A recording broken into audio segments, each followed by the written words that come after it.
அரசியல் பெரிய பிரச்சனை இருக்கும். அரசியலில் குழப்பங்கள் ஏற்பட போகுது. அதை பார்க்க போகிறோம். அதே நேரத்தில் மழை வந்து ரொம்ப அதிகமாக இருக்குது. இன்னும் ஒரு 3 நாளில் பெரிய மழை இருக்குது. 3 நாள் சென்னையிலும் சில இடத்துல மழைகள் வர்றதுக்கு வாய்ப்பு இருக்குது. அதாவது தென் மாவட்டங்கள், டெல்டா மாவட்டங்களில் ரொம்ப மழைகள் இது வரைக்கும் பார்க்காத மழையை பார்க்க போகிறாங்க. வெப்பசலனத்தினால் நடக்கிறது. இன்னொரு கண்ட்ரியில் மிகப்பெரிய மழை பெஞ்சு அதிகப்படும். அதாவது இங்கிலாண்டாக இருக்கலாம், அமெரிக்காவில் அதர் கண்ட்ரியில். அது இல்லாமல் டெல்லி இல்லைன்னா ஹரியானா இது வரைக்கும் பெய்யாத மழை, ராஜஸ்தான் அங்கே மிகப்பெரிய வெள்ளத்தை உருவாக்கி ஒரு மிகப்பெரிய மழை பெய்ய போகிறத நம்ம பார்க்க போகிறோம்.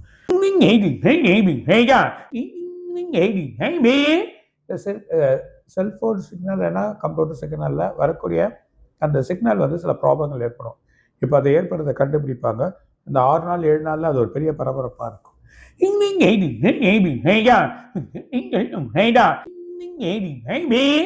இன்னொரு விமான விபத்துக்கு ஏற்பட போகுது. அந்த நிலையும் பார்க்க போகிறோம்.